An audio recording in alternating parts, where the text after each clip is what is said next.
Une révélation fracassante en provenance du portail F1 Oversteer et confirmée par le site officiel de la Formule 1 vient d'enflammer les coulisses du paddock. Laurent Mekies a porté un coup d'une agressivité inouïe en s'introduisant directement dans la sphère d'influence de Toto Wolff pour débaucher l'architecte du succès de George Russell et Kimi Antonelli. Le recrutement explosif de Gwen Lagrue au poste de directeur de l'académie de jeunes pilotes, un fauteuil laissé vacant par le départ de Helmut Marko, prouve de manière éclatante que Red Bull refuse d'assister passivement à l'effondrement de son organigramme et repasse à l'attaque avec une détermination totale. L'analyse technique de la crise chez Red Bull est d'une sévérité absolue. La structure de Milton Keynes subissait une hémorragie de compétences d'une ampleur inédite après les pertes successives d'Adrian Newey et Christian Horner, auxquelles s'ajoute le départ confirmé de l'ingénieur de course Gianpiero Lambiase vers McLaren. Les performances décevantes de la monoplace ont activé la clause de libération contractuelle de Max Verstappen, offrant une voie de sortie royale au quadruple champion du monde. Cependant, Mekies a orchestré une contre-offensive magistrale sur le marché du travail. En sécurisant la grue, en s'alignant sur l'offre financière massive de Cadillac pour prolonger l'ingénieur en chef Paul Monaghan, et en arrachant Tom McCullough à Aston Martin, Red Bull reconstruit l'armature technique de son bureau d'études.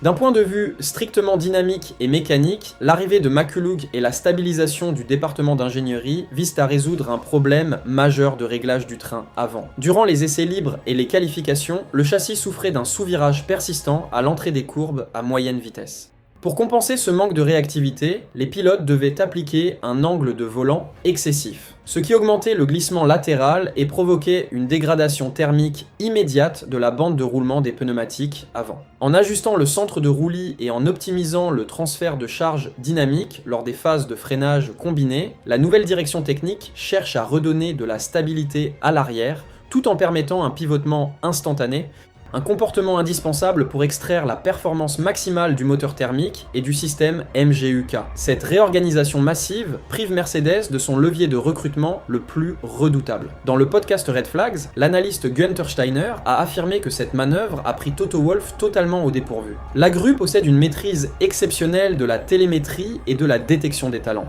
Red Bull accélère ainsi le développement d'Isaac Hadjar pour en faire le coéquipier idéal de Verstappen, tout en plongeant l'écurie allemande dans le doute. Ce recrutement massif parviendra-t-il à convaincre Max Verstappen de rester, ou le pilote néerlandais a-t-il déjà définitivement scellé son départ ? Une révélation explosive du quotidien allemand Automotor en Sport vient de provoquer une onde de choc majeure dans l'ensemble du paddock. Alors que Ferrari et Red Bull engloutissent des sommes astronomiques issues du plafond budgétaire pour perfectionner leur système d'aileron arrière rotatif extrêmement controversé, surnommé Macarena, la direction de Mercedes tranche dans le vif et abandonne définitivement cette technologie pour le reste de la saison. Cette stratégie glaciale, orchestrée par Toto Wolff, piège directement Lewis Hamilton et la Scuderia Ferrari dans un engrenage technique redoutable et particulièrement périlleux. L'analyse technique s'avère d'une rigueur mathématique implacable.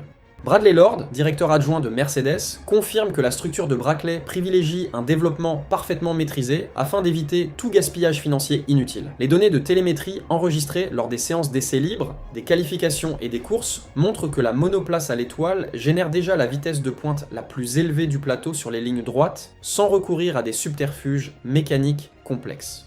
Pendant qu'Andrea Stella, le patron de McLaren, reconnaît publiquement que cet aileron articulé exige une reprogrammation totale de la cartographie de charge aérodynamique sous forte décélération, Mercedes réoriente l'intégralité de ses ressources d'ingénierie vers le projet de 2027. D'un point de vue strictement mécanique, l'intégration de cet aileron modifie profondément l'équilibre dynamique en phase de freinage. Lorsque le volet supérieur s'incline pour réduire le traîné aérodynamique, le centre de pression glisse brutalement vers l'avant. Si le mécanisme accuse le moindre milliseconde de retard lors de la fermeture à l'entrée d'un virage rapide, l'essieu arrière perd instantanément son appui vertical. Cette rupture d'adhérence brutale contraint le pilote à corriger l'assiette au volant par un surbraquage violent, détruisant l'angle d'attaque idéal du pneu et provoquant un suréchauffement immédiat de la gomme. Ferrari et Red Bull consument un temps précieux en soufflerie pour sécuriser un composant extrêmement instable qui, s'il se bloque à plus de 340 km/h, transformera les pilotes en simples spectateurs impuissants au cœur des virages rapides. La Scuderia Ferrari disposait de tous les atouts nécessaires pour dominer, mais a préféré s'aventurer dans une zone grise réglementaire aux conséquences imprévisibles. Tandis que Kimi Antonelli et George Russell profitent d'une plateforme constante et prévisible, Hamilton et Charles Leclerc devront piloter sur le fil du rasoir, en priant pour que le servomoteur de l'aileron ne subisse aucune défaillance sur les tracés ultra rapides. Une panne à haute vitesse provoquerait une catastrophe monumentale dans le garage de Maranello. Toto Wolff a-t-il magistralement piégé ses adversaires, ou cherche-t-il simplement à masquer une panne d'innovation?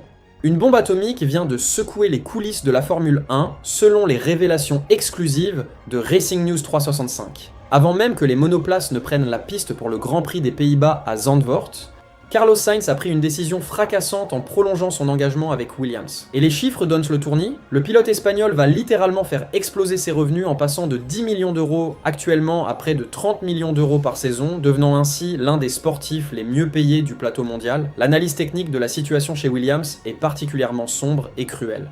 L'écurie de Grove a complètement gâché le début de sa campagne sportive en manquant les premiers essais hivernaux à Barcelone. Elle a aligné un châssis FV48 affichant un surpoids critique de 20 kg et une efficacité aérodynamique catastrophique. L'équipe ne compte que 11 maigres points au classement constructeur et stagne à une humiliante 9e place. Le directeur James Valls a lui-même reconnu que la charge de travail au sein de l'usine était devenue ingérable. Face au verrouillage hermétique des portes chez Mercedes, Ferrari et Red Bull, dans l'attente des décisions stratégiques de Max Verstappen, Sainz a utilisé son expertise technique pour imposer un ultimatum financier démentiel afin de continuer à piloter au surlimite une monoplace au comportement hautement instable. Sur le plan du pilotage et du réglage châssis, piloter cette Williams exige un engagement physique extrême. L'excès de masse déplacé vers le centre de gravité modifie le transfert de charge en phase de freinage appuyé. Pour compenser le sous-virage persistant dans les enchaînements rapides, Sainz est contraint d'augmenter artificiellement l'angle d'attaque du volet d'aileron avant. Cependant, cette modification surcharge le train avant et provoque une dégradation thermique prématurée de la bande de roulement des pneumatiques. Lors des séances d'essais libres et des qualifications, l'Espagnol doit adapter son style en retardant son point de braquage pour faire pivoter la voiture sur le train arrière grâce à un coup de volant incisif, une manœuvre à haut risque qui frôle la correction permanente à plus de 280 km/h. La victime collatérale majeure de ce contrat explosif n'est autre que Sergio Pérez. Les informations croisées d'Autosport Web et de Motorsport confirmant que les agents du pilote mexicain négociaient en secret avec Williams pour l'extraire du fiasco absolu de l'écurie Cadillac. La confirmation de Sainz ferme définitivement cette porte de sortie et condamne Pérez à croupir en fond de grille.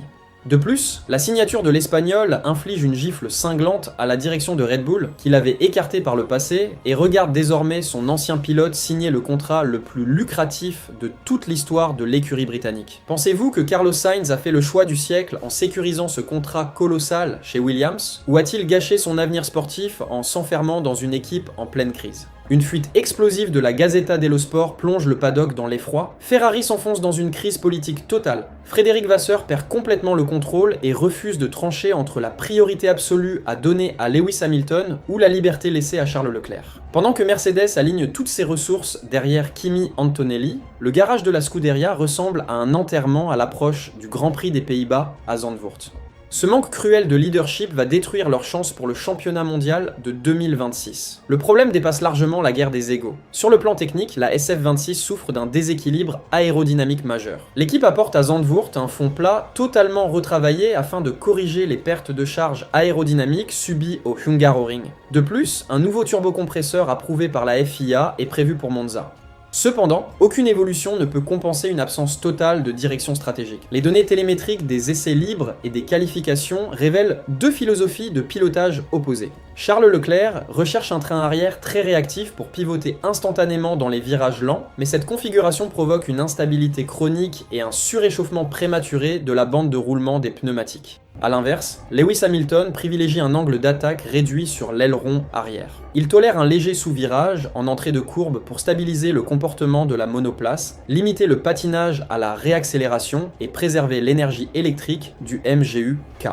Les statistiques sont sans appel, Hamilton a accompli 100% des tours cette saison et ne compte que 50 points de retard sur le leader alors que Leclerc pointe à 81 points, notamment à cause d'une défaillance critique de son système de freinage à Monaco. Privilégier le Britannique est la seule issue mathématique, mais sacrifier le Monégasque risque de faire exploser l'écurie.